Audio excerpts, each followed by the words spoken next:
자, 그 아메리카 식민지의 본국의 법률이 그대로 실시되어 있는 것으로 되어 있었고, 어, 영국은 이제 17세기 이래 식민지 시대의 중상주의 정책을 실시했다 이렇게 했죠. 그래서 이제 중상주의 정책을 실시했지만 그 당시 이제 미국은 엄격하게 실시되지 않았어요. 그래서 좀 느슨하게 실시됐죠. 그래서 뭐 자국 산업과의 어떤 경쟁 관계만 있는 것만 좀 금지시키고요. 그 외에는 그 느슨하게 실시하고 뭐 종교 정책도 느슨하게 실시하고요. 자, 이런 정책을 이제 뭐라고 얘기하냐면 건전한 방임 정책이라고요. 예. 자, 그래서 이게 7년 전쟁 이전까지는 이런 건전한 방임 정책이 지속이 됐던 거죠. 근데 이거 끝나고 나서 이제 이때부터 본격적인 이제 뭐냐면 중상주의 정책을 실시해요. 그것 때문에 이제 여러 가지 문제가 생겼던 거죠. 예, 볼게요. 그래서 이제 17세기 때 식민지 중상 정책을 실시했다. 이를테면 영국에서는 종교나 신앙에 관한 규정은 원칙적으로 식민지에 적용된 것으로 되어 있었고, 식민지 무역은 본국과 이해관계에 의해서 제약이 받았고 본국 산업과 경쟁 상대가 될 산업은 금지되었다. 자, 그러나 적어도 7년 전에 끝난 1763년까지는 본국 정부의 식민지인에 대한 태도는 건전한 방임 정책으로서 중상주의 통제나 종교 등에 관한 본국의 법률을 엄격하게 실시하지 않았다. 이 건전한 방임 정책 관련된 내용이 여기 있죠. 예.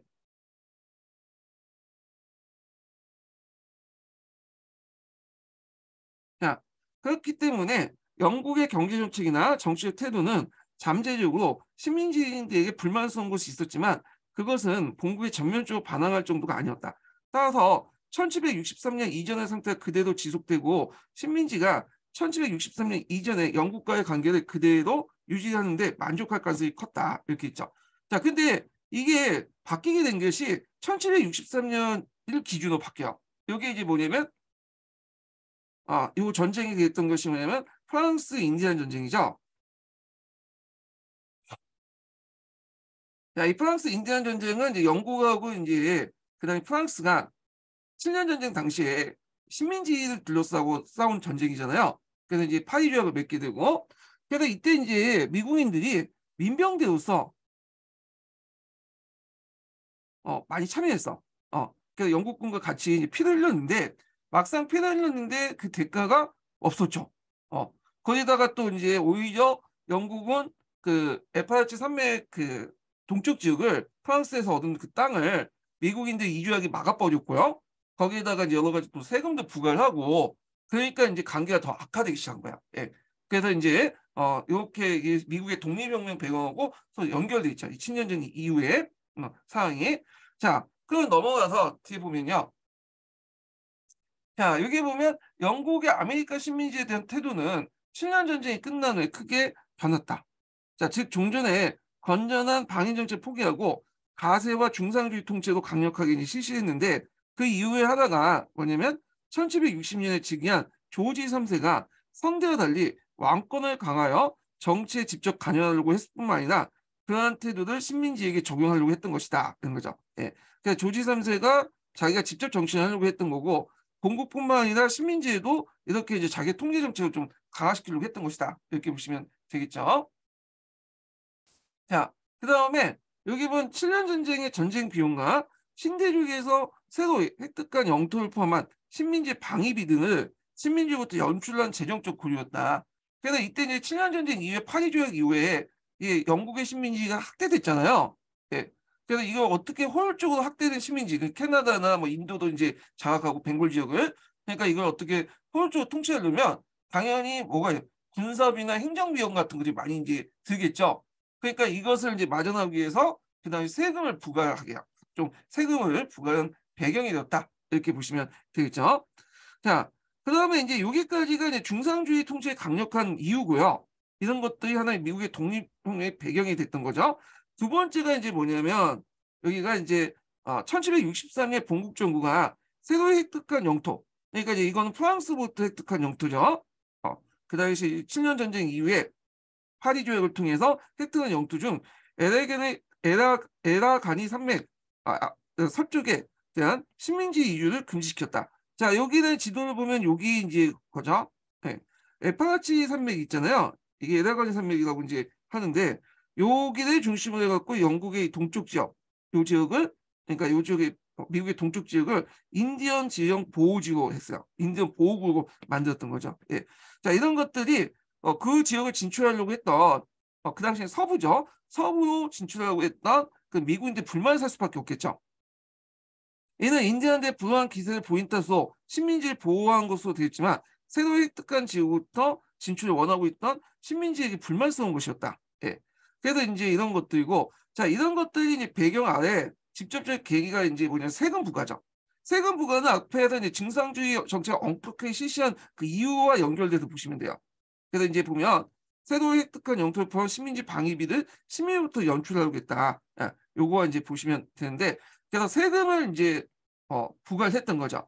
자, 그래서 이제 그 내용들을 보면요. 자, 여기 보면 다음에 영국은 종전의 당밀법을 개정할 설탕법으로서 그 타국 식민지로부터 수입하는 설탕에 대한 과세를 엄격하게 징수하기 시작했다. 네.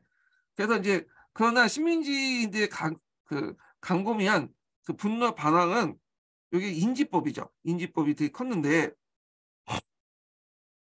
인지법은 이는 신문 책자, 법정 문서를 비롯하여 카드놀이의 카드와 파기 증서까지 인지를 첨부할 걸 규정하였다. 요거는 이제 인지를 첨부하면서 세금을 부과하는 건데 여러분들 이제 이건 뭐 지금도 보이죠? 뭐 책 같은 거 사면 뒤에 인지가 붙잖아요. 세금이 이런 거와 연결돼서 보시면 돼요. 자, 그래서 이제 이렇게 이제 뭐 세금을 이제 부과하려고 했다 이렇게 보시면 될 것 같고요. 자, 이거에 대해서 그 9개 식민지 대표들이 그 당시 이제 뉴욕에서 불만을 품고 인지법 회의를 이제 열어요. 그래서 앞서 버지니아에 의해서 채택한 대표 없는 곳에 가세가 없다. 이런 것들을 이제 바탕으로 선정적 원칙을 확인하고 여기 앞에서 얘기했지만 미국인들은 영국인들의 후손이잖아요. 그러다 보니까 영국인들의 어떤 정치적인 어떤 그 관념들, 이념들을 반영했거든요. 그래서 이제 권리장정이나 뭐 권리청원이나 이런 곳에 보면 의회 뭐 통과 없이 세금을 부과하지 않는다 이런 것이잖아요. 근데 이거 입각해 볼 때 우리가 영국 의회에 대표를 파견하지 않고 우리 대표의 승인 없이 가세를 할 수 있냐? 너네들 영국 의회 가세 우리가 파견되지 않았는데도 불구하고 하냐? 그럼 영국의 헌정적 정통에 어긋낸 거 아니냐? 그래서 이걸 이제 들고 놓은 거예요. 들고 나온 거죠. 그래서 이제 여러 곳에 이제 영국 상품의 그 불매 운동이 일어났다. 그 결과 인지법이 곧 폐기되었으나 그 당시 이제 영국에는 본국이 식민지 통제법을 제정할 권리를 포함한 선언법을 채택했다는 거. 예, 선언법. 자, 이는 공국위에 대한 파견을 하지 않고 식민지에 합법으로 가세할 수 없다는 식민지인들의 정론으로 대입한 것이다. 그래서 이제 이런 것들이 이제 선언법 내용이 그 당시 이제 대표 없는 가세가 없다는 그런 식민지인들의 그런 것들에 대항하기 위해서 한 거죠. 그래서 이제 이런 내용도 좀 기억을 해두시면 될 것 같고요. 그래서 이제 이런 내용도 있고 그 다음에 또 이제 보면 타운센트법이 있어. 자, 선언법이 한나 원칙의 선언에 불과한 것이 아닌 것을 입증한 듯이 영국 의회는 1767년에 타운센트법을 이제 뭐냐면 제정하여 차나 지류, 그다음 도료, 유리, 납 이런 것들을 이제 이 도료라는 건 페인트죠, 페인트. 보통 선박이나 건축에 이렇게 페인트 많이 칠하잖아요. 이런 거에 이제 세금한 건데 오늘날 말하면 우리 쉽다 하지만 부가가치세라고 보시면 돼요. 부가가치세. 그래서 여러분들 이제 뭐 상품이나 서비스를 이용할 때 보통 상품 가격의 10% 정도를 부가가치세를 매기잖아요. 이런 법이 이제 타운센트법이라고 이제 보시면 되는데 타운센트라는 사람이 제정했기 때문에 이걸 타운센트법이라고 해요. 자, 이에 대해서 이제 강한 반대가 일어났기 때문에 영국에 대한 차에 대한 세금만 형식적으로 남기고 뭐냐면 폐기했다. 그런데 식민지인들이 볼 때는 요 차조차도 불만을 가지고 있었던 거죠. 특히 이 차 같은 경우에는 그 당시 뭐냐면 미국인들이 많이 먹었어요. 왜냐면 영국인들의 후손이기 때문에 영국인들이 차를 많이 마시잖아요. 그러다 보니까 미국인도 그 당시 차를 많이 마셨던 거죠. 자, 그래서 이제 그 이런 것을 놔두는 것 자체도 자신의 어떤 그런 뭐냐면 억압이라고 생각을 한 것 같아. 그 당시 미국인들은. 그러나 식민지인들은 이것을 본국 정부의 부당한 탄압의 상징을 보고 반항의 꽃피를 늦추어놨다.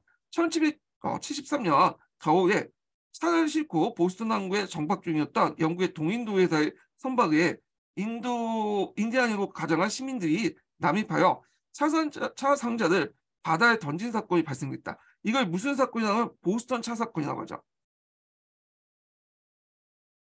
자, 그래서 이제 알려진 이 사건에 대해서 영국은 보스턴 항구를 봉쇄하고 매사추세츠의 그 선거를 정지하는 강력한 보복과 억압 조치를 취했다. 이렇게 돼 있거든요. 야, 그래서 이제 요 법을 뭐냐 강제법이라는 거예요. 강제법.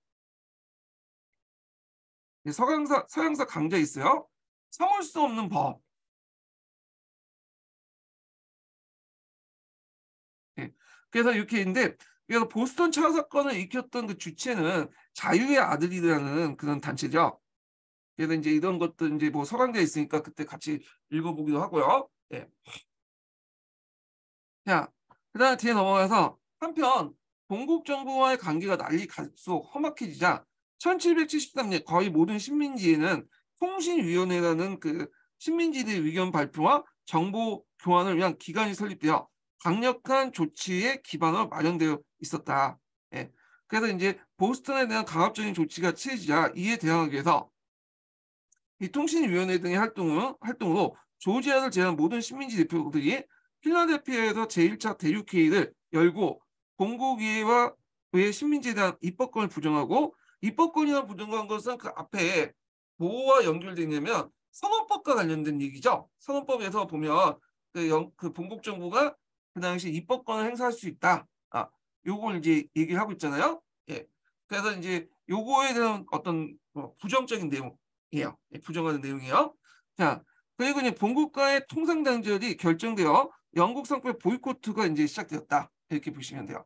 자, 이런 사태를 최악의 상태로 이르게 된 것은 드디어 1775년 4월에 보스턴 콩고의 내싱턴에서 영국군과 식민지 민병대가 충돌함으로써 독립전쟁이 시작되었다. 이렇게 보시면 될 것 같아요. 예.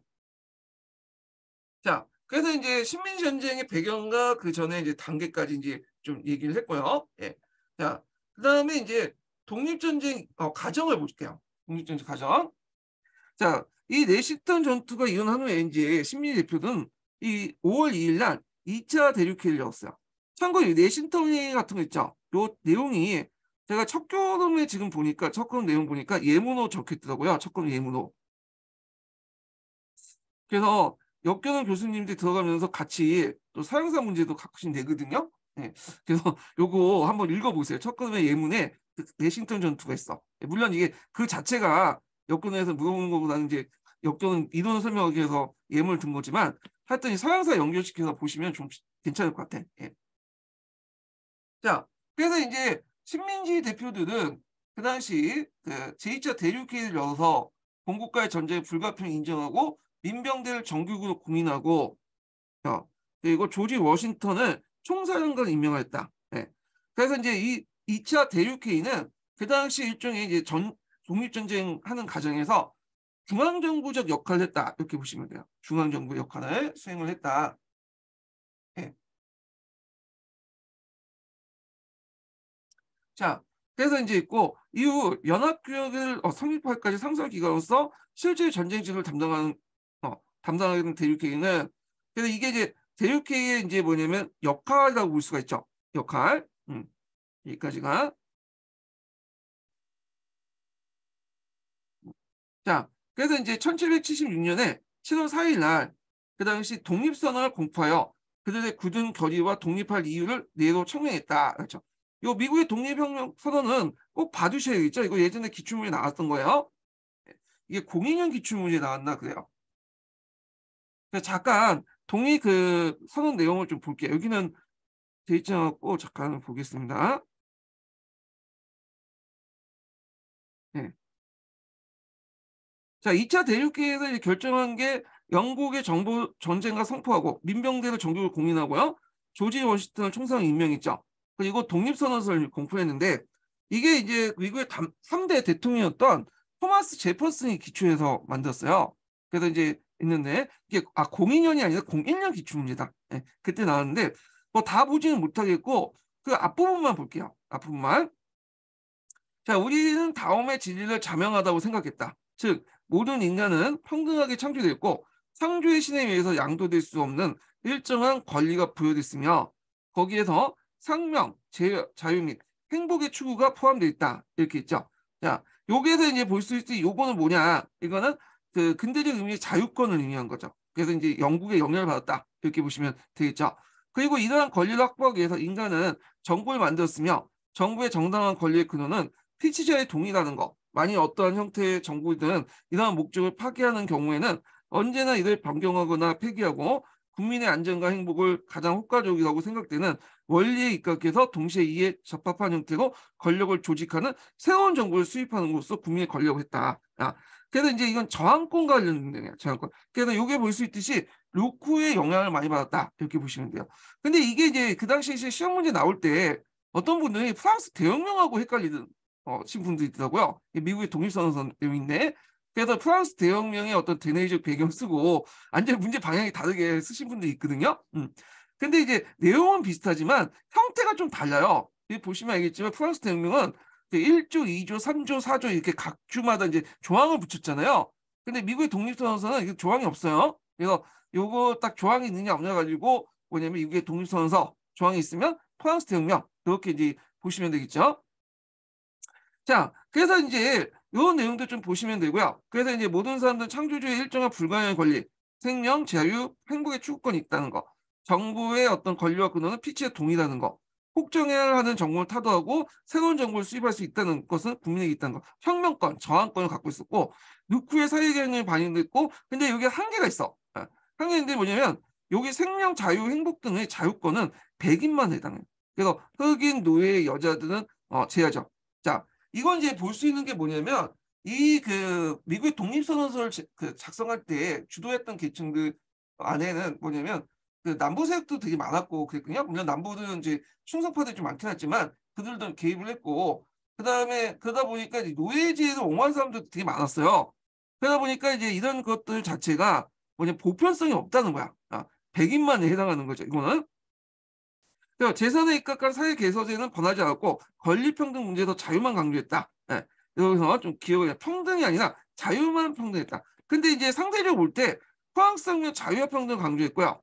그 보편적 성격을 가지고 있었다. 물론 프랑스 안에서도 여성을 배제하고 그런 것도 있지만 상대를 볼 때 그런 거예요. 예. 자, 뭐 이런 것도 있다는 걸 좀 같이 기억을 해주시면 될 것 같아요. 그래서 이제 여기 보면 이제 그 관련된 내용이 1583번의 서양사 강의에 있는 내용이거든요. 예. 뭐 이거 한번 이제 보시면 될 것 같고. 자, 그러면 이제 다시 이제 서계를 이제 읽어보겠습니다. 독립선서 관련된 내용을요. 자, 여기 보면 이제 그들은 구중 결의와 독립할 이유를 내에 총명했다 이렇게 있죠. 이 버지니아 이제 권리선언은 이제 버지니아 권리정전에 영향을 받았다고요. 예, 이 독립선언이 그 전에 버지니아에서 버지니아 권리정전을 공표했는데 이게 이제 영향을 줬다 독립선언서가. 그래서 이 버지니아 권리정전 관련된 내용은 서강자에 있고요. 그 다음에 서양사를 보면 이제 사료를 읽는 서양사 있죠. 네. 그래서 그 관련된 내용이 있어요. 사료를 읽는 서양사 내용에 그게 사료를 읽는 서양사가 아니라 제가 착각했네요. 그게 이제 사료를 읽는 미국사 관련된 내용이 있어요. 자, 이거는 서강자 내용도 한번 보기로 하고요. 자, 그들은 굳은 결의와 독립할 이유를 내에서 청명했다. 주로 제퍼슨은 그 당시 위에서 기초된 독립선언은 그 서두에서 인간은 자유롭게 평등하게 태어났으며 생명, 자유 및 행복 추구는 양도할 수 없는 천부의 권리를 가지며 정부는 피치의 동의에서 이런 권리를 보호하기 위해서 수립되었고 따라서 정부가 그러한 목적을 파기하는 경우 이를 번역 또는 폐지하여 새로운 정부를 수립할 권리를 갖는 것이라면 갖고 있는 독립적 이론을 근거를 제시했다. 그 내용은 루크의 정치 사상을 바탕으로 한 것이고 민주주의의 기본 논리를 설명한 것이다. 선언한 것이다. 이렇게 보시면 될 것 같아요. 자, 독립전쟁이 이제 뭐냐면 시작되니까 식민지 안에서도 독립을 원하는 예국파와 영국을 지지한 충성파로 갈라졌어요. 예. 자, 근데 이제 주의할 것은 그렇다고 해서 뭐 여기 충성파가 뭐 이렇게 되게 많은 것처럼 돼 있는데 실제 충성파는 그렇게 없었고요. 별로 소수고 그리고 이제 애국파가 좀 약간 다수였다 이렇게 보시면 되고 다만 이제 뭐냐 남부 식민지 안에서는 물론 이제 애국파도 많았지만 상대적으로 때 북부에서 그 충성파도 좀 많았다 비중이 컸다 이렇게 보시면 될 것 같아요. 물론 남부도 이제 애국파가 많았어요. 근데 그런 것도 좀 기억을 해주시면 되고 요 충성파들이 이제 어디로 튀었다고 했죠? 일부가 나중에 미국의 독립전쟁이 끝난 다음에 캐나다 쪽으로 찐 거야. 뭐 이렇게 볼게요. 그러니까 식민지인들 다수는 예국파를 지지했고 독립선언 공포는 예국파를 크게 고무시키고 유럽의 자유예우가들은 독립 공감을 획득했다. 처음에 이제 정세가 불렸던 식민지부들은 1777년에 이 사라토가에서 첫 승리를 거뒀고 이를 계기로 해서 국제 정세도 매우 유리하겠다. 자, 그래서 이제 이때 이제 프랑스가 처음으로 식민지 독립을 정식 인정을 해버렸어요. 그래서 군사적 원조도 해줬죠. 자, 프랑스 입장을 땐 왜 그러냐? 당연히 이 프랑스는 그 당시 영국하고 매번 깨졌잖아. 특히 이제 앞에 있었던 프랑스 인디안 전쟁 때 예, 영국에서 깨졌죠. 영국한테. 그러니까 이제 그거에 대한 대응 차원 이렇게 보시면 돼요. 그래서 미국의 독립전쟁은 또 한편은 어떤 성격을 갖고 있냐면 왕조 전쟁의 연장선상에서 보시면 돼요. 이 왕조 전쟁의 원칙 중에 하나가 세력 균형의 원리잖아요. 네, 원칙. 그래서 힘이 없는 사람들에게 몰빵을 해주는 거죠. 그런 것들이 프랑스가 했다는 거죠. 네. 그래서 이게 그 프랑스가 식민 전쟁의 원조를 하면서 많은 재정을 이제 지원해주면서 나중에 이제 프랑스가 재정 파트너의 한 배경이 되는 거죠. 네. 그리고 그때 이제 영국에 의해서 이제 미국 독립혁명에 참여했던 그런 사람들 중에 그런 이제 미국의 영향을 받은 사람들이 또 들어와가지고 프랑스 대혁명의 어떤 주도적인 역할을 했던 사람들이 있었죠. 뭐 나파이올 같은 사람들이 그런 사람들인데 하여튼 그래갖고 영국과 싸웠던 그 당시 프랑스가 식민지 편에 참가했고요. 이어 에스파냐, 네덜란드가 식민지에 가담했다. 자, 이걸 보면 이제 에스파냐, 네덜란드가 왜 가담했을까? 이것도 일종의 세력 균형의 원칙인데 한 번씩 깨졌죠. 그래갖고 이제 연구할 때 깨진 인물들이 다 거기 들어가 있잖아요.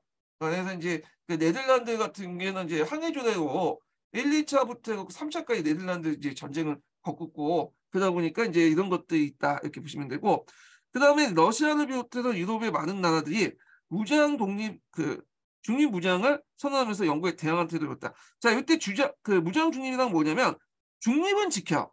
근데 누구한테 호의적인 중립을 하냐면 미국한테 호의적인 중립을 해. 그리고 만약에 여차하면 미국의 군대를 파견하겠다. 이렇게 하는 거예요. 오늘날 이제 우크라이나하고 지금 러시아하고 싸우고 있잖아요. 그러니까 이제 뭐 각국에서 응원을 해줘요. 직접 파견하지 않지만 여기가 지원을 해주잖아요. 이런 것들이 이제 뭐냐 무장 중립 이런 거와 좀 약간 비슷한 개념이긴 한데 자, 이렇게 이해를 해주시고 요게 이제 미국 독립전쟁 시 배경이라고 할 수 있죠. 요게 예전에 01년 기출문제에 앞에 언급했던 사조와 같이 나왔어요. 이 기출문제로. 그래서 요거 좀 기억을 해두시면 될 것 같아요. 요 부분이. 자, 이러한 유리한 국제 지원하는 식민지군은 요코타운 전투에서 이 전투 명칭 외워두셔야죠. 다시 승리를 거뒀다.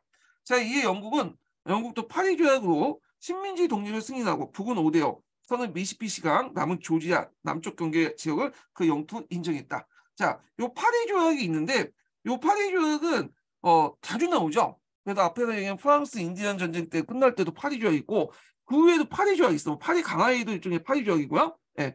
그래서 이 파리 조약은 아마 이제 여기 파리가 그 당시 그 국제 정치 어떤 중심 무대 역할을 했나 봐요. 그러다 보니까 여기에서 조약을 많이 맺었어. 그래서 장소가 상당히 많은데 여러분들 공부하다가 이제 시험 문제 풀다가 조약 쓰라고 나오는데 몰라. 그러면 그냥 파리 조약을 쓰세요. 그럼 10 중에 10문제 그렇게 쓰면 10% 20%는 맞을 것 같아. 모르면 그냥 파리 조약 이렇게 쓰시면 될 것 같아. 그래서 그냥 백지로 내는 것보다 나을 것 같아. 하여튼 파리 조약 있고요. 자, 그 다음에 헌법 제정 관련된 내용을 볼게요. 헌법 제정. 자, 미국이 막 독립할 때는 우리가 생각하는 지금 미국의 연방정부처럼 유나이티드 스테이트 아메리카처럼 동일한 국가가 아니라 13개의 그 주들이 각각 독립정부였어요. 그러니까 미국이는 단일 정부가 독립한 게 아니라 13개의 식민지 정부가 독립을 한 거예요. 그래갖고 이제 13개 독립국가가 만들어지게 되고 그 과정에서 사회적 혼란이나 이런 것들을 마련하기 위해서 연합규약이 만들어지고 그 다음에 뭐 미국의 이제 연방헌법이 만들어지는 그 과정들이 이제 그 밑에 내용인데 한번 볼게요. 자, 독립전쟁이 시작된 후 각 식민지는 식민지 시대의 정부 조직을 바꿔 저마다 헌법을 갖춘 독립국가가 되었다. 자, 이런 상황에서 대륙회의는 통합의 필요성을 절감해서 연합규약이라는 것을 원안을 마련했다. 그것은 그것이 모든 식민지 동의를 받아 발효한 건 1781년이다. 자, 근데 연합규약 내용인데, 그래서 이제 근데 이게 연합규약이라고 돼 있는 책도 있고요. 그 다음에 또 이제 서강자 읽어보시면 연합현장으로 돼 있더라고, 이게. 네, 용어가. 이게 번역하는 과정에서 그렇게 이제 달리 번역하는 건데, 하여튼 연합규약, 연합현장 이렇게 보시면 돼요. 그래서 이 연합규약 내용은 보면 주정부의 많은 자율권을 이제 부여해요.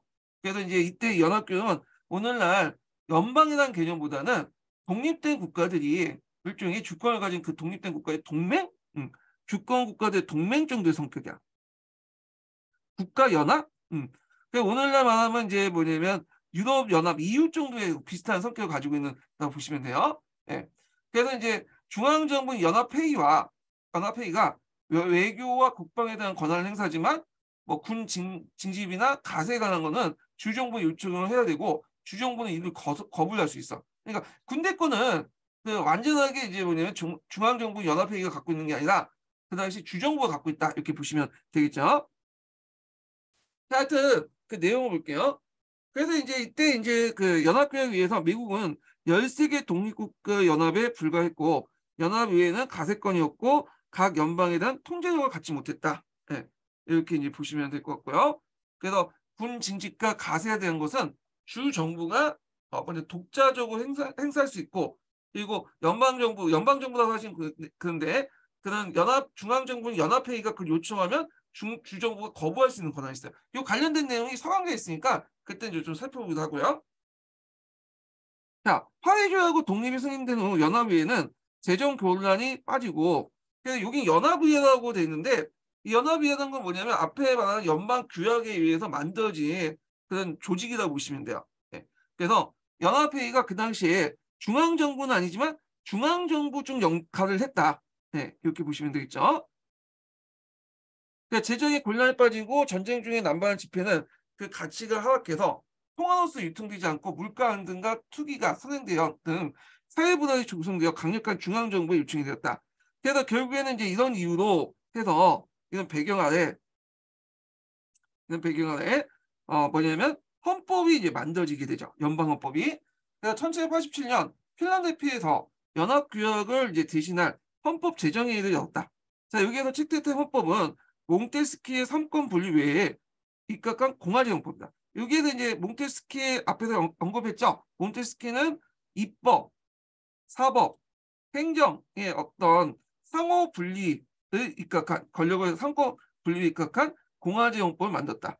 그래서 이제 독재자가 발생하지 않고 하려면 견제와 균형의 시스템을 유지해야 된다.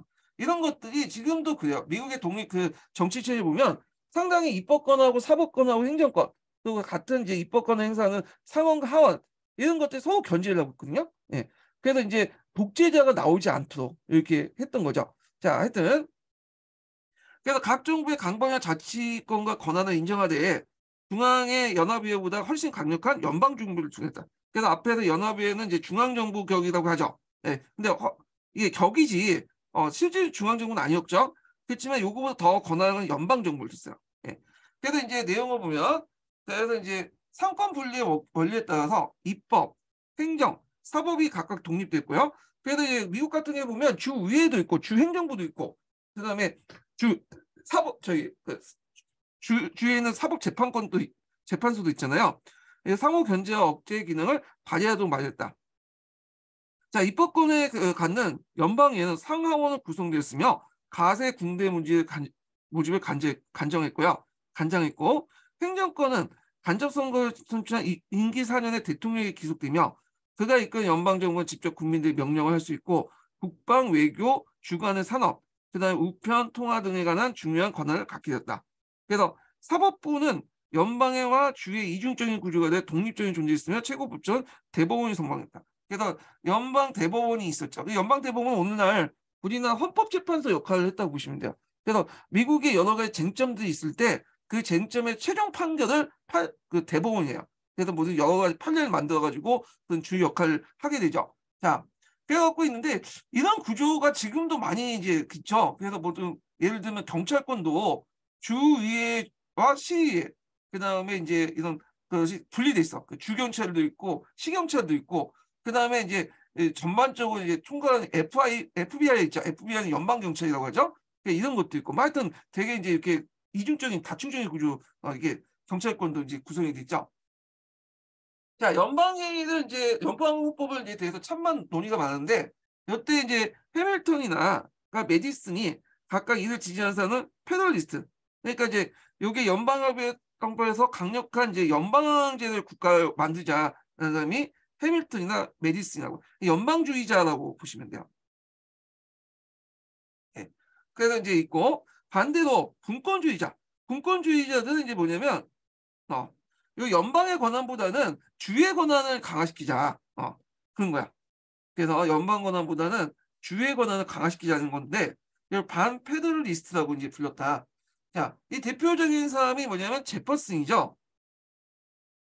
그러니까 이런 논의 끝에 연방헌법이 발효하게 된 것은 1788년에 일이며, 다음에 워싱턴이 선거의 전원회에서 초대 대통령은 이제 뭐냐면 선출됐다.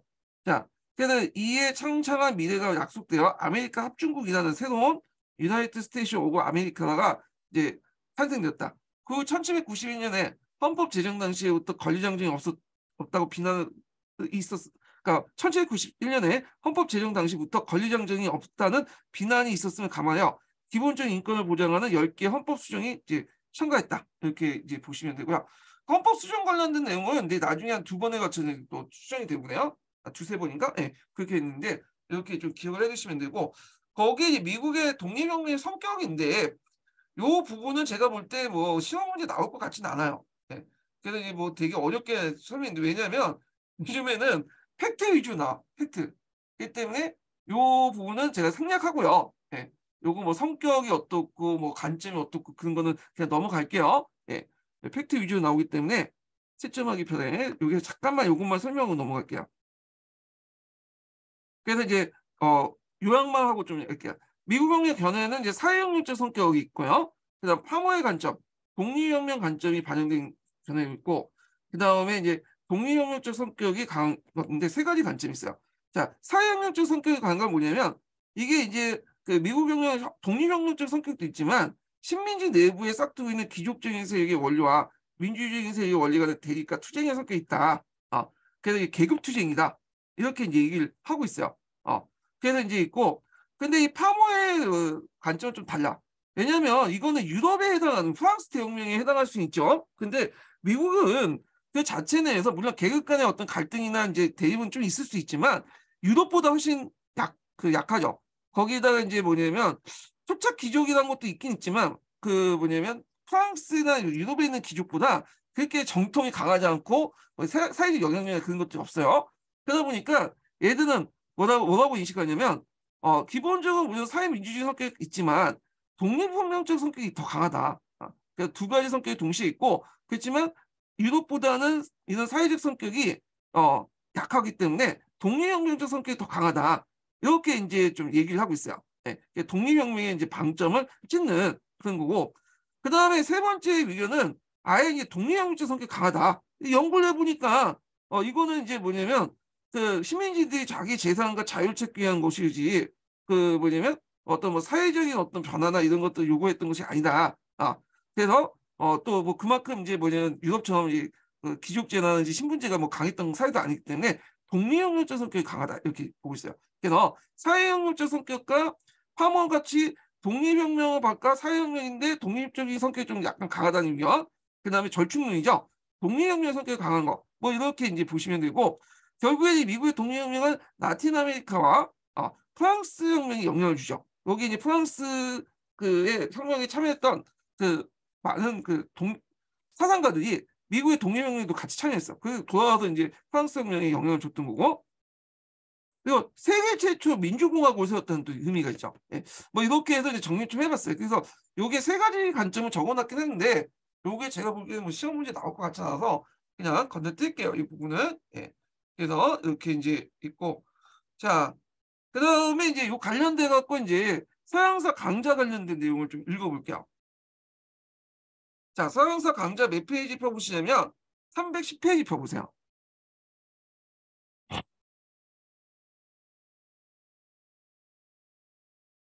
여기네요. 예. 서양사 강좌 310페이지 펴보시면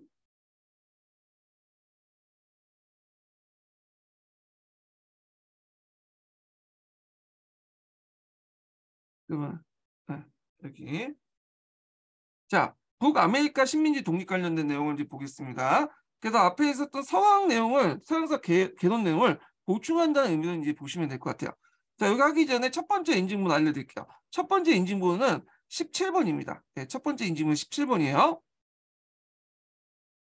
자, 여기 보면 북아메리카 식민지 독립 관련된 내용이 있고, 보면, 자, 북아메리카 식민지 독립혁명은 7년 전쟁 이후 세계 제1의 식민지국이 된 영국 정부의 정책에 대한 저항에서 시작되었다.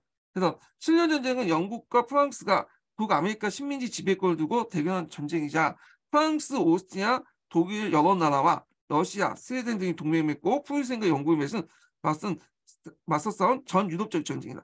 그러니까 30년 전쟁 이후에 일종의 유럽판 세계 전쟁이라고 보시면 돼요.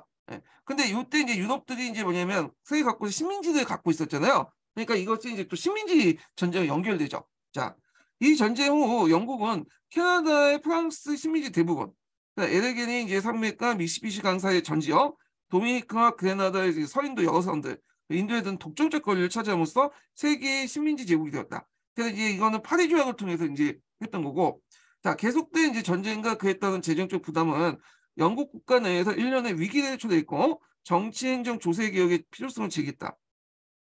그래서 앞에 이제 언급한 것처럼 이제 영토가 크게 늘어난 영국 정부는 느슨한 식민지의 건고한 제국을 대표하여 식민지에 대한 통치력을 강화하고자 했고 식민지에 부과했던 영국의 군사비와 행정비를 중단했다. 그래갖고 이제 앞에 이제 뭐냐면 그 건전한 건전한 방위 정책을 포기하고 왜 중상주의 정책을 이제 뭐냐면 추구했는가 그 이유 서양사 개론에 있는 내용 있잖아요. 요거와 연결시켜서 이제 보시면 돼요. 세 번째 집어넣고 좀 보시면 될 것 같고 그 이유를 자 그에 따라 영국 위에는 1765년 신문 팜플릿 그냥 달력등 식민지에 발행되는 모든 문서를 인지를 붙이게 되는데 인지세법이죠. 자 영국 의회가 직접 식민지 내부 거래에 세금을 부과한 전례가 없는 조치였다. 자 식민지인들은 이에 항의해 봉기와 영국 상품 불매운동을 조직했고 그해 10월 인지세법 회의를 소집해 식민지인들의 대표를 포함하지 않는 영국 의회는 식민지에 가세할 수 없다라고 하죠. 그래서 식민지인들 오직 식민지의회만 식민지 가세권을 갖는다고 믿었는데 이 믿음은 그동안 누려온 실질적인 어떤 차이와 정치적 권리에 근거한 것이다. 예. 그래서 이제 앞에서 얘기한 것처럼 그 식민지인들이 독자적으로 의회를 만들었고 나름대로 자치적인 조직을 갖고 있었잖아요. 유대감도 강했고 이런 걸 이제 바탕으로 했던 거고 그 다음에 또 서양사 개론에 나온 것처럼 영국의 현장적 정치를 바탕으로 한 거죠. 또 권리청원, 권리장정, 그다음 대원정에 있는 거죠. 그래서 이런 것들 꼭 가세할 때는 대표를 통해서 이렇게 해야죠. 의회 대표를 통해서 이제 그 동의해야 되는데 큰 건 안 됐다 이런 것들을 이제 반영하고 있죠. 그러면 여기에서 이제 나오는 건 뭐냐면 그러면 이거 앞에 대해서 실질적인 자치와 정치의 권리를 근거로 했다는 거죠. 그거에 대한 이유가 이제 근거가 여기 뒤에 있어요. 첫 번째가 뭐냐 하면 자 식민지에서 국왕을 대리하는 자사가 행정권을 보유했지만 예산을 세우고 가세하고 관리 임명을 승인하는 실제 통치권 각 식민지의회가 행사했고요.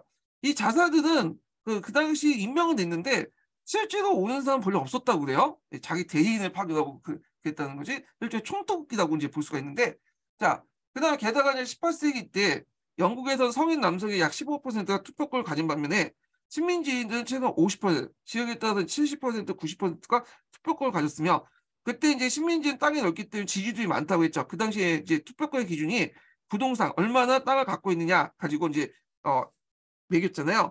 그래서 식민지의회는 본국의회보다 훨씬 더 민주적으로 구성되었다. 자, 인지세법에 대한 식민지의 저항이 바로 이러한 식민지 정치의 경험을 토대로 한 것이다.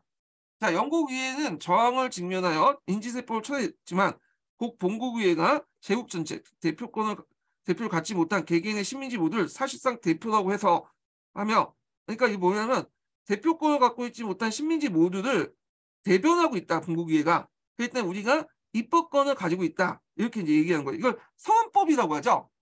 앞에서 얘기한 선언법. 그래서 이제 따라서 가세를 포함한 식민지에 적용된 법을 제정할 수 있다고 선언했다. 그래서 이에 대한 조치도 영국에는 식민지에 수입된 유리, 납, 종이, 도로, 차에 대해 가세를 부과하고요. 이걸 타운센트법이라고요.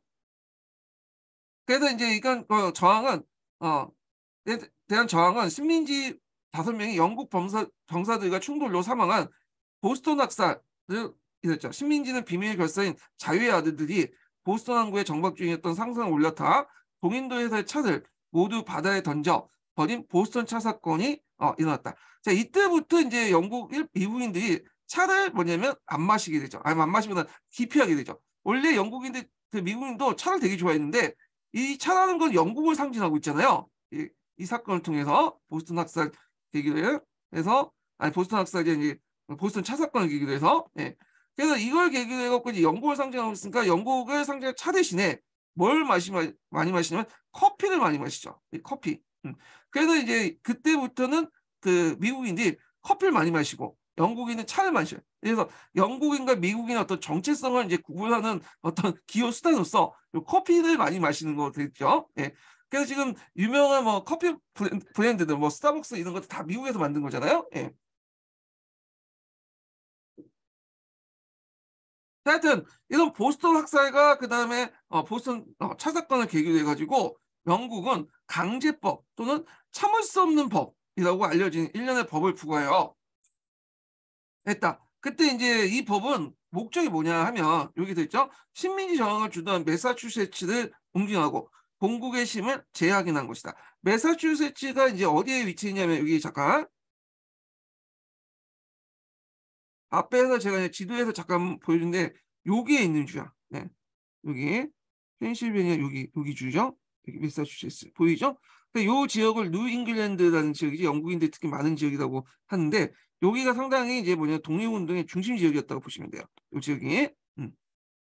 자, 그래서 이제 그 내용을 볼게요. 이 법은 특히 매사추세츠의 식민지 하원이 선출한 상원을 국왕이 임명하고 선거로서 되었던 여러 간직을 지사가 임명하고 은민 회의를 소집할 때는 반드시 지사의 승인을 얻게 한 것으로 매사추세츠 주민들이 지난 한 세기 동안 누린 자치권을 부정한 것이다. 이렇게 있고요. 자, 그 다음에 이제 이런 것들은 이제 매사추세츠 주민들이 뭐냐면 대항하게 되죠. 이런 법 때문에 민병대를 조직하고 관리를 쫓아내고 법원과 행정기관을 폐쇄했다. 특히 이제 미국의 독립혁명에서 민병대 역할이 되게 크거든요. 지금 미국인들은 뭘 가지고 있어요? 총기를 가지고 있잖아요. 총기 소유도 지금 수정헌법에 반영돼 있죠. 이게 이제 뭐냐면 미국의 독립혁명 때부터 그런 정통에서 있는데 하여튼 이 민병대들이 이제 또 7년 전쟁을 또 같이 참여했어요. 영국군과 함께. 그러다 보니까 실전 경력도 되게 높아. 그러니까 조지 워싱턴 같은 사람도 이제 그 앞에 프랑스 인디안 전쟁 때 영국군의 어떤 같이 이제 민병대로 이제 영국군하고 민병대로 해서 같이 참여했던 사람들이거든요. 영국군과 싸울 때 민병대 같이 참여했던 사람인데 그래서 이런 그 군사의 능력을 바탕으로 해서 이제 또 영국군과 싸우게 되죠. 자, 매사추세츠에서 이제 군사 충돌이 있기 전에 혁명의 기운이 감돌고 있었으며 다른 식민지인들 매사추세츠의 어떤 저항에 공감했다. 그래서 1774년 9월에 조지아를 제외한 12개의 식민지 대표 56명은 필라델피아에서 이제 열린 대륙회의에서 참고로 이제 우리가 말하는 워싱턴 있죠. 워싱턴은 나중에 만든 계획도시고요. 그 당시에 이제 수도 역할을 했던 것이 필라델피아예요. 필라델피아. 그래서 열린 대륙회의에서 1763년 이후 제정된 강압적인 법을 처리해달라고 국왕의 타락이 있지만 답을 얻지 못했다. 자, 그래서 이제 이때 이제 대륙회의는 1차 대륙회의라고 보시면 되겠죠. 자, 이듬해 이제 4월 보스턴 서쪽 레이싱턴과 콩고르 인근에서 영국군과 식민지 민병대 사이에 첫 무력 충돌이 발생해 제2차 대륙회의가 소집됐고요. 국왕 조지 3세가 원정군 3만 명을 파견하여 전쟁이 시작됐다. 대륙회의는 전쟁을 주도한 식민지의 실제 중앙정부 역할을 되었지만 처음에는 전쟁 목표가 영국과의 결별이가 타협인지 확실히 어렵다. 그러나 이제 점차 영국과 결별하는 의견이 우세해졌고 대륙회의는 1776년 7월에 독립선언서를 채택했다. 그렇죠? 자, 독립선언서는 모든 사람은 이제 평등하게 태어났으며 생명, 자유, 평화, 행복의 추구를 조물주가 주신 양도할 수 없는 권리를 주장했다. 이때 조물주라는 개념은 예전에 제가 한번 얘기했는데 이게 이성론에 입각한 거야. 이성론. 그러니까 뭐 인격신적인 어떤 내용이 아니라 이성론에 입각해서 원리, 법칙, 뭐 자연법 이런 걸 해석할 수가 있는 거죠. 자연법에 따라서 자연권이 이렇게 주어졌다. 뭐 이렇게 이제 해석할 수 있는 거예요. 자, 그래서 정부는 이 권리를 보존하기 위해 조직했으며 이런 목적을 해치는 정부를 바꾸거나 폐지해 새로운 정부를 수립한 건 민중의 권리라고 했다. 바로 그런 이유에서 식민지는 영국의 지배에 벗어나 자유롭고 독립된 나라가 되어야 했다. 그러니까 독립선언서 먼저 채택한 독립선언을 먼저 채택된 버지니아 권리정정은 역시 생명과 자유, 재산과 획득과 소유, 행복과 안정의 추구는 인간의 타고난 권리이며 그다음에 모든 권력은 민중에게서 나오고 정부는 민중의 권리를 보호하기 위해서 성립되었으며 선포함으로써 이후 독립선언서뿐만 아니라 다른 주의 헌법과 권리선언을 모델했다. 여기 이제 버지니아 권리장정의 의의거든요. 여기까지가 내용이고요. 요게 관련된 그 사료가 어디에 있냐면 그 미국의 그 관련된 사료 있는 미국사라는 게 있어요. 그래서 있는데 제가 책을 이렇게 두꺼운데 제가 이제 PDF 파일로 만들어가지고 이제 일단 서포트주의 회원들에게 공유하고 있거든요. 예, 널리 유포되면 이제 저작권 침해니까 그건 좀 안 되겠고, 하여튼 뭐 사서 보세요. 예. 그래서 지금 출판사도 좀 별로 안 좋은데 얘네들 먹고 살아야지 계속 좋은 책을 많이 만들 수 있는 거 아니에요. 그래서 하여튼 뭐 사서 보시고, 자, 하여튼 여기에 그 관련된 사료가 있으니까 사료 있는 미국사라는 책이 있어요. 요거 한번 찾아보세요. 그 내용을. 예. 그리고 그 사료 보는 그 뭐냐면 서양사에도 제가 있는 걸로 알고 있거든요. 예. 거기도 한번 찾아서 보시고요. 자, 독립전쟁이 시작됐을 때 어느 편이 승리할지 예측하기 어렵다. 그래서 영국군은 강력하고 잘 조직되어 있지만 대서양을 건너 낯선 땅을 싸워야 했다. 반면 식민지인들은 익숙한 자기 땅에서 싸운다는 이점도 있지만 식민지 사이에 통일성이 부족해 강력한 군대와 효율적인 명령체를 갖추기 어렵다. 각 주에 민병대들이 있다 보니까 지휘체계가 통일되어 있지 못하죠. 자, 1777년 10월에 벌어진 사라토가 전투는 중요한 전환되었다. 사라토가 전투는 뭐 외워두셔야겠죠. 네. 그래서 이 전투에서 종 번고인이 이끌었던 영국군은 큰 희생을 치르고 참패했다. 이 전투를 보고 이제 프랑스는 이제 미국을 뭘 판단했냐, 미국을 도와줘도 이제 뭔가 승산이 있구나라고 이제 본 거죠. 예. 그래서 이제 보통 외국의 세력들이 이제 어떤 것들 개입해서 도와준다는 거는 뭐냐면 자적으로 이제 뭐냐면 독립전쟁을 하고 그걸 보고 얘네를 도와주면 자기들 이득이 됐다고 해서 참여하는 거야. 그러니까 그냥 외국 세력들이 이제 갖고 이제 전쟁을 하면 패한 거죠. 근데 미국 자체가 이제 나는데 의지가 있으니까 그걸 보고 프랑스나 여러 나라들이 얘네들 도와주면 우리가 이제 되겠다 하고 도와주는 거잖아요. 지금도 우크라이나도 마찬가지다. 요거 연결시켜서 보시면 되고. 자, 1779년 4월 에스파냐가 1780년 12월 네덜란드가 프랑스에 독립하고 이 나라들 공통점이 뭐예요? 한 번씩 영국한테 깨졌다는 거죠. 예. 그래서 영국에 맞서 참전했다. 영국은 이제 1781년 10월 17일 요크타운에서 홀리어스 부대가 패배함으로써 심각한 타격을 입었고요. 그리고 2년간 협상 끝에 이제 1783년에 9월에 파리 조약으로 전쟁은 종결되었다. 그리고 이제 그 밑에는 이제 독립전쟁 당시에 이제 그 충성파들 관련된 내용인데, 자, 전쟁 중 식민지 백인구 약 20%가 영국에 충성했다. 뭐 어떤 책은 10%도 되는데 뭐 중요한 건 아니고 그들이 소수였다만 기억을 해주시면 될 것 같아요. 자, 그 중에 일부가 1783년까지 전체 인구 295명 중 약 8만 명이 충성파, 미국을 떠나서 영국, 서인도 제도, 캐나다인데 특히 캐나다에 많이 왔어. 캐나다. 나중에 이제 얘기지만 미영 전쟁이 일어나거든요. 미영 전쟁. 미국하고 영국이 한번 또 싸우잖아요. 그때 이제 미국이 영국하고 싸웠던 이유 중에 하나가 이제 뭐냐면 요 캐나다를 자기는 먹으려고 했어. 미국이. 그래갖고 미국이 생각에 이제 캐나다가 영국의 식민지고 자기처럼 생각한 거죠. 자기들이 군대를 파견하면 캐나다에 있는 사람들이 우리를 다 환영을 해줄 거다. 이렇게 생각을 했는데 이게 우판이었죠. 왜 그러냐면 요 캐나다로 이제 이주했던 사람들은 왕당파였어요. 그러니까 미국을 별로 안 좋아했던 사람들이죠. 영국에 충성하는 사람들이고. 근데 미국군이 오니까 이제 이 왕당파 세력들이 이제 민병대 조직에서 미국군을 격파한 거야. 그런데 이제 하여튼 이런 것들인데 캐나다가 이제 그 당시 왕당파의 어떤 미국에 있는 왕당파, 충성파의 근거리 역할을 했다. 이렇게 보시면 될 것 같아요. 피난처 역할을 했다. 자, 전쟁은 흑인 노예들에게 중대한 영향을 미쳤다. 자유는 이제 노예들은 자유를 얻기 위해서 전쟁에 참여했지만 애국파보다는 영국군에 더 많이 가담했다. 버지니아 지사였던 더먼 공은 전쟁 초기에 영국 군대에 입대하는 흑인 병사에게 자유와 통일을 주겠다고 약속했다. 그래서 또한 전쟁에 혼란했던 타 수많은 노예가 도망쳤다. 사우스 캐롤라이나에서는 노예 인구 3분의 1에 해당하는 2만 5천 명이 달아났다. 그런가 하면 영국뿐만 식민지들 사이에도 같은 인간이 노예를 묶어두면서 자신들의 자유를 위해 싸운 것이 위선의 비판 나타났다. 요 내용이 어디에 나와 있냐면 예전에 그 재작년인가 20년인가 같은 그 기출문제에 나왔어. 요 부분이. 21년도 기출문제가요. 그래서 그때 흑인 노예제 관련된 문제 나왔죠. 거기에 이제 노예제를 비판한 메디슨의 연설인가 그래요. 그때 이제 식민지 초기할 수도 그러니까 동해문 초창기 때도 미국 내에서 이 노예제도를 비판하는 사람들이 많았어요. 특히 동부 지역 같은 것들이 이제 거기서 많았는데 하여튼 계속 읽어볼게요. 자, 1776년 4월에 대륙회의는 노예 무역을 금지하는 결의안을 채택했고요. 펜실베니아, 노드아일랜드, 코네티크 등 몇몇 주에서는 노예 무역을 금지했다. 북부주들은 전쟁 기간 동안 전쟁이 끝난 직후에 헌법이나 법원 판결을 통해 노예제 위법을 선했다. 그러니까 이때부터 자유주와 북부 그 노예주 간의 어떤 대립이 있었죠. 북부의 자유주와 남부의 노예주. 그 남부 애국파는 흑인이 열등한 존재를 믿거나 그래서 이때 이제 그 흑인 노예 제도를 이제 합리화시키는 애들은 흑인은 피부 색깔이 우리가 다르기 때문에 열등하다.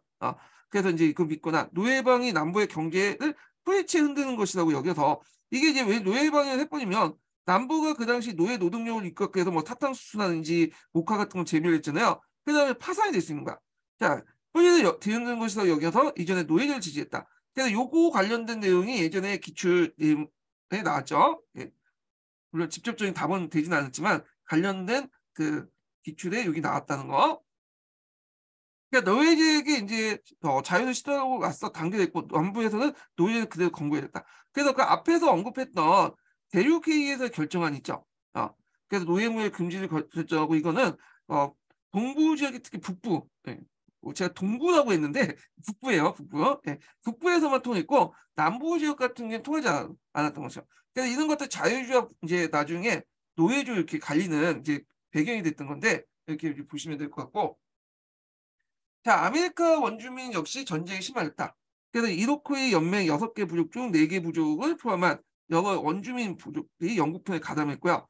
영국은 7년 전쟁이 종결된 직후에 원주민과의 충돌로 인해 방어비가 증가할 것을 우려해 식민지인들이 그 엘레파, 엘레, 에파라치 산맥 서쪽으로부터 진출하는 것을 막아왔지만 유럽 백인 정착자들은 이를 무시하고 끊임없이 서부의 토지를 점유했다. 그래서 에파라치 산맥 그 서쪽을 인도인 인디안 거주 지역을 만들었죠. 그래서 이제 인도인 거주 지역을 이제 만든 이유가 뭐냐면 여기가 원주민과 충돌을 해서 방어비를 증가할 걸 우려했다 해서 이제 있고요. 이게 첫 번째 이유고 서기에서는 또 다르게 얘기하고 있어요. 서기에서 잠깐 읽었을 때 다시 돌아가면 자 서기에 보면 이제 거기 배경 중에 에리게 산맥 관련된 내용이 있죠. 어디 나왔어 이게 잠깐. 네. 여기 자 에레게니 산맥 서쪽 지역에 대한 식민지 이주를 금지했는데 이곳에 이제 뭐냐면 불황한 기세를 보인 탓으로 식민지를 보호한다. 그래서 이제인데 이게 두 번째. 그러니까 표면적인 거는 이거예요. 식민지인들 보호한다고 하지만 실질적으로는 이게 뭐냐면 그 원주민과 충돌로 인해서 방어비가 증가된 걸 우려했기 때문에 그런 거죠. 네.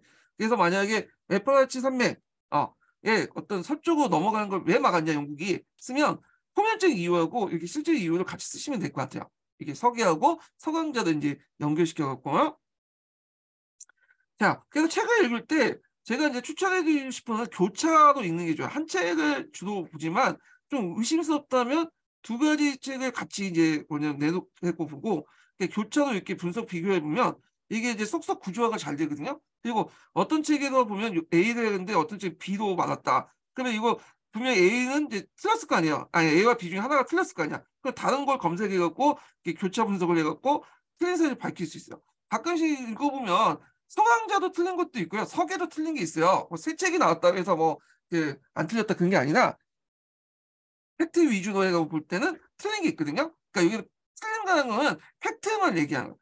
그때 이제 이렇게 교차 분석을 해가지고 팩트 체크를 해서 이제 검토해 보면 상당히 그 뭐냐 읽을 때 좀 소소한 재미도 있을 것 같아요. 그래서 제가 이제 읽다가 좀 잘못된 내용도 저도 이렇게 정리를 해가지고 나중에 조금씩 올리고 있거든요. 그 게시판에 올리고 있으니까 그거 참조해 주시고요.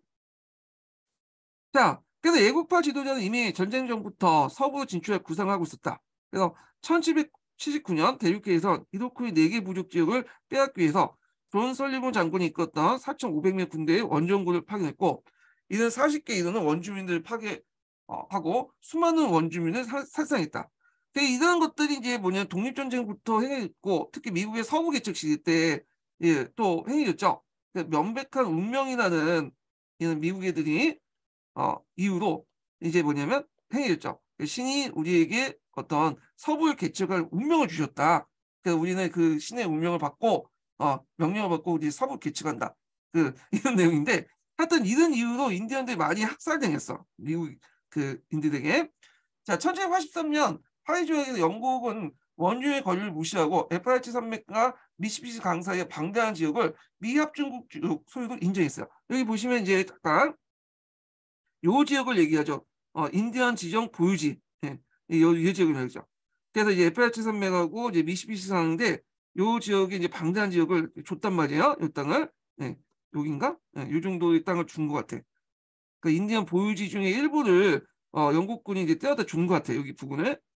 뭐 정확히 표시할 수 없지만 여기 요쪽 이렇게 띄워준데 하여튼 뭐 이렇게 줬다는 거. 내가 어디까지 했어? 자, 그래서 이제 그 있고 식민지인들은 독립전쟁을 수행하면서 동시에 각주내에 여기부터 있죠. 하여튼 그 방대한 지역 미합중 소유를 인정했고 미국은 토지를 구획하고 분배하는 작업을 착수했지만 원주민의 저항은 계속되었다. 자, 식민지인들은 독립전쟁을 수행하면서 동시에 각주내 공화제 정부를 창설한 편 중앙정부에 수립하는 작업도 착수했다. 그러니까 식민지인들은 지도적인 있는 중앙정부의 필요성을 인정하면서 중앙정부가 개인의 자유와 권리를 억압하지 않을까 우려했다. 그러니까 주정부가 식민지 주민의 의지를 더 반영할 수 있을 거라 생각되었고 그에 따라 1777년에 제정되어 1782년에 공포된 연합행정회에는 중앙정부에 많은 자율권을 부여했다. 그래서 미 합중국은 주권을 가진 주들의 동맹에 불과했다. 그래서 사실상의 주정부의 연합회의는 외교와 국방에 대한 권한이 행사되었지만 군 진집과 가세에 대해서 주정부의 요청해야 했고 주정부는 이를 거부할 수 있었다. 자, 앞에서 이제 언급했던 내용이고요. 자, 그러니까 전쟁이 끝난 후 확고한 대표성과 권력을 갖지 못한 연합회의에 대한 불만이 높아지면서 1786년에서 87년에 가중한 채무와 세금에 절망한 농민들이 퇴역군인 셰이셔의 지휘 아래 대규모 반란을 일으키냐. 요게 이제 앞에서 언급했던 것은 배경이고요. 앞에 이제 연방헌법이 만들어진 배경이 여기 있죠.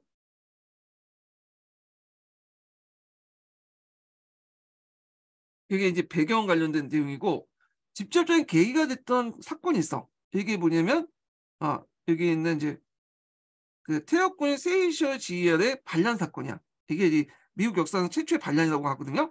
요것도 이제 같이 기억을 해주시면 돼요. 이거는 직접적인 계기가 됐던 거죠. 연방헌법을 만들었던. 자, 이 기자가 강력한 중앙정부의 가 필요하다고 요구가 높아졌다. 그랬다 필라델피아가 제헌의회에 소집하여 1787년 9월에 새 헌법을 채택했다. 이 새 헌법의 주요한 권한을 갖는 강력한 연방정부를 창출했다.